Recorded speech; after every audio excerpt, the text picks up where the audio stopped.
ಗಲಾಟೆ ಬಿಟ್ಟು ನಮ್ಮ ಭಾಗದ ರೈತರ ಬಗ್ಗೆ ಟೈಮ್ ಗಡಿಸ್ತದೆ ಏನೋ ಇಲ್ಲಿ ಅಧಿವೇಶನದೊಳಗೆ ಬೆಳಕು ಚೆಲ್ಲರ ನ್ಯಾಯ ಸಿಕ್ತು ಅಂತ ಹೇಳಿ ಭರವಸೆ ಇಟ್ಕೊಂಡು ಮಾತಾಡ್ತೀನಿ ಅಧ್ಯಕ್ಷರೇ.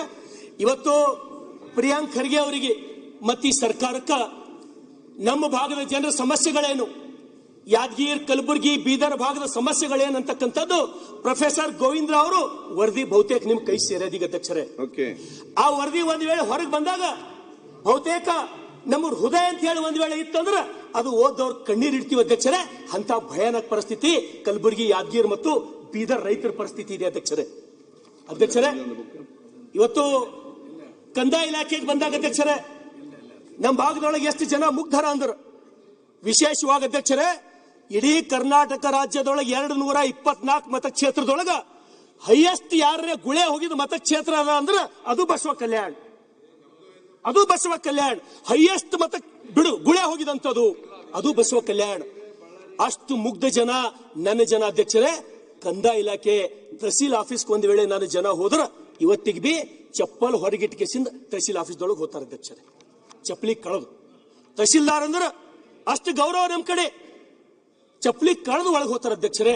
ಆದ್ರೆ ಒಂದು ನಾನು ಕೃಷ್ಣ ಬೈರೇಗೌಡರು ಇಲ್ಲ ಅಧ್ಯಕ್ಷರೇ, ಕೆಲವೊಂದು ಕೆಲಸಗಳು ಕೃಷ್ಣ ಬೈರೇಗೌಡರು ಒಳ್ಳೆ ಕೆಲಸ ಮಾಡ್ಯಾರ ಅಧ್ಯಕ್ಷರೇ. ನಾನು ಬರೀ ಟೀಕೆ ಮಾಡೋದು ಏನು ಮಾಡ್ತಾ ಇಲ್ಲ ಅಧ್ಯಕ್ಷರೇ. ಇವತ್ತು ತಹಸೀಲ್ದಾರ್ ಅಧ್ಯಕ್ಷರೇ, ಇವತ್ತ ಪಾವತಿ ಕೊಡೋದಾಗಿರ್ಬೋದು, ಕಂದಾಯ ಗ್ರಾಮಗಳದೊಳಗ ಹಕ್ಕು ಪತ್ರ ವಿತರಣೆ ಮಾಡೋದಾಗಿರ್ಬೋದು, ರೆಕಾರ್ಡ್ ರೂಮ್ ಡಿಸ್ಲೀಕರಣ ಮಾಡೋದಾಗಿರ್ಬೋದು, ಒಳ್ಳೆ ಕೆಲಸ ಮಾಡಿರೋ ಅಧ್ಯಕ್ಷರೇ. ಅದಕ್ಕಿಂತ ಮೊದಲು ನಮ್ಮ ಸರ್ಕಾರದೊಳಗ ಆರ್ ಅಶೋಕ್ ಅವರು ಕಂದಾಯ ಸಚಿವರಿದ್ದಾಗ ಮನೆಗೆ ಒಯ್ದು ದಾಖಲಾತಿ, ಅವ್ರ ಮನೆಗೆ ಒಯ್ದು ದಾಖಲಾತಿ ಕೊಡ್ತಕ್ಕಂಥ ಕೆಲಸ ನಾವು ಮಾಡಿದೀವಿ. ಅಕ್ರಮ ಸಕ್ರಮ ಮಾಡ್ತಕ್ಕಂಥ ಕೆಲಸ ಆರ್ ಅಶೋಕ್ ಅವ್ರ ನೇತೃತ್ವದಾಗ ನಮ್ಮ ಸರ್ಕಾರದಿಂದ ಆಗ್ಯದ ಅಧ್ಯಕ್ಷರೇ. ನೀವು ಮಾತಾಡಬಹುದು ಮಾತಾಡ್ರಿ ಅಧ್ಯಕ್ಷರೇ. ಆದ್ರೆ ನನ್ನ ಕಳಕಳಿ ಏನು ಅಂದ್ರೆ ಅಧ್ಯಕ್ಷರೇ, ಇವತ್ತು ನಮ್ಮಲ್ಲಿ ಜನ ವಿಧವಾ ವೇತನ ತಗೋಬೇಕಂದ್ರ, ವೃದ್ಧಾಪ್ಯ ವೇತನ ತಗೋಬೇಕಂದ್ರ, ಅಂಗವಿಕಲ ವೇತನ ತಗೋಬೇಕಂದ್ರೆ ಅಧ್ಯಕ್ಷರೇ ಈ ಪಾಯಿಂಟ್ ಸ್ವಲ್ಪ ಲಕ್ಷ ಕೊಟ್ಟು ಕೇಳ್ಬೇಕು. ತಾವು ವೇತನ ತಗೋಬೇಕಂದ್ರೆ ಅಧ್ಯಕ್ಷರೇ ಏನು ಮಾನದಂಡ ಮಾಡ್ರಿ ಅಂದ್ರೆ ಅವ್ರ ಇನ್ಕಮ್ ಎಷ್ಟಿರ್ಬೇಕಂದ್ರೆ ಬರೇ ವರ್ಷಕ್ಕೆ 32,000 ರೂಪಾಯಿ ಇನ್ಕಮ್ ಇದ್ರಷ್ಟೇ ಆ ವೇತನಕ್ಕೆ ಅವ್ರು ಎಲಿಜಿಬಲ್ ಆತಾರ. ಮೊದಲು BPL ಕಾರ್ಡ್ ಇದ್ದವ್ರು ಇನ್ನೂ ಕೊಡ್ತಾ ಇರ್ಲಿಲ್ಲ ಅಧ್ಯಕ್ಷರೇ. BPL ಕಾರ್ಡ್ ಇದ್ದವ್ರು ತಗೋಬಹುದಾಗಿತ್ತು, ಈಗ ಹಂಗಿಲ್ಲ, ಇವು ಇದ್ದವ್ರಿಗೆ ಮಾತ್ರ ಅಂತ ಹೇಳಿ ಲಿಮಿಟ್ ಮಾಡಿರೋ ಅಧ್ಯಕ್ಷರೇ. ಹಾಗಾಗಿ ಅಧ್ಯಕ್ಷರೇ, ಅದ್ರ ಜೊತೆಗೆ ದಯಮಾಡಿ ಮೊದಲೇನು BPL ದವರಿಗೆ ಇಶ್ಯೂ ಆಗ್ತಿತ್ತಲ್ಲ, ಎಲ್ಲ BPL ಇದ್ದವರಿಗೆ ಅಂಗವಿಕಲ, ವೃದ್ಧಾಪ್ಯ ವೇತನ, ವಿಧವಾ ವೇತನಗಳು ಮೊದಲಿನಂಗೆ ಜಾರಿ ಆಗಲಿ ಅಂತ ಹೇಳಿ ನಾನು ವಿನಂತಿಯನ್ನು ಮಾಡ್ತೀನಿ ಅಧ್ಯಕ್ಷರೇ. ಇನ್ನೊಂದು ವಿಷಯ, ಮೊದಲು ಯಾರೇ ಬಡವ್ರು ಸತ್ತೂರ್ ಅಂದ್ರು ಸರ್ಕಾರ ಏನ್ ಮಾಡ್ತಿತ್ತು ಅಧ್ಯಕ್ಷರೇ, 5,000 ರೂಪಾಯಿ ಅವ್ರ ಮಣ್ಣು ಖರ್ಚು ಕೊಡ್ತಿತ್ತು ಅಧ್ಯಕ್ಷರೇ.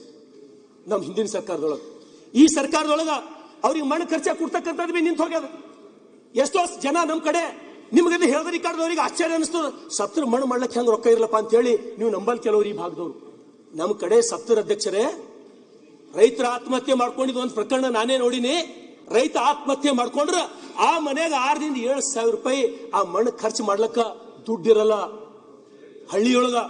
ಇಂಥ ಪ್ರತಿದಿನ ನಾವು ಅನುಭವಿಸ್ತೀವಿ. ದಯಮಾಡಿ ಆ ಮಣ್ಣು ಖರ್ಚು 5,000 ಕೊಡ್ತಕ್ಕಂಥ ಯೋಜನೆ ಮತ್ತೊಂದ್ಸಲ ಪ್ರಾರಂಭ ಆಗ್ಬೇಕು ಅಧ್ಯಕ್ಷರೇ. ರೈತರ ಆತ್ಮಹತ್ಯೆ ಆದಾಗ 5 ಲಕ್ಷ ತೋಲಕ ಒಂದೇ ಸೌನ ವರ್ಷಾನ್ಗಟ್ಲೆ ತಹಸೀಲ್ ಆಫೀಸ್ ಓಡಾಡ್ಬೇಕು, DC ಆಫೀಸ್ ಓಡಾಡ್ಬೇಕು, 5 ಲಕ್ಷ ಕೂಡ ಸಲಕ ಅಧ್ಯಕ್ಷರೇ.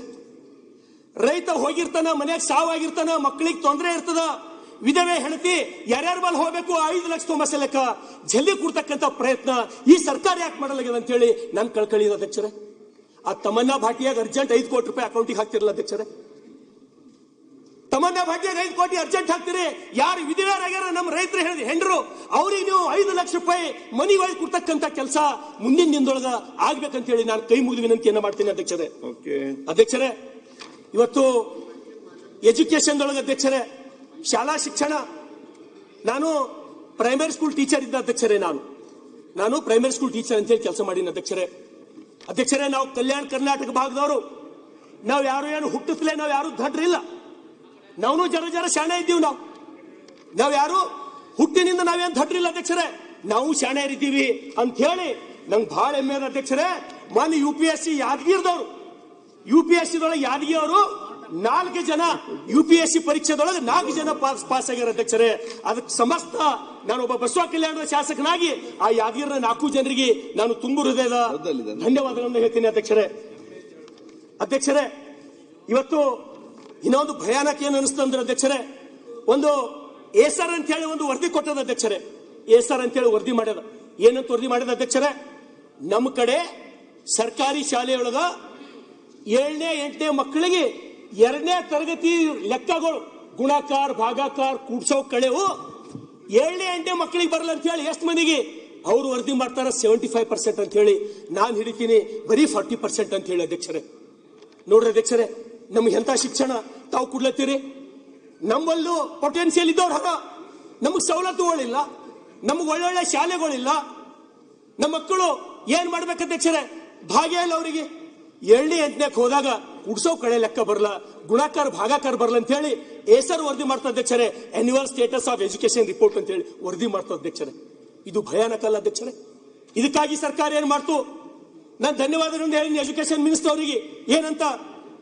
KPS ಶಾಲೆಗಳು ತಾವು ಪ್ರಾರಂಭ ಮಾಡ್ಲತ್ತೀರಿ, ನನಗೆ ಸಂತೋಷ ಅದು. ನಾ ಮಾಡಬಾರ್ದಂತ ನಂಬಲ್ಲ ಅಧ್ಯಕ್ಷರೇ, ಅದ್ರ ಪರವಾಗಿದ್ದೀನಿ.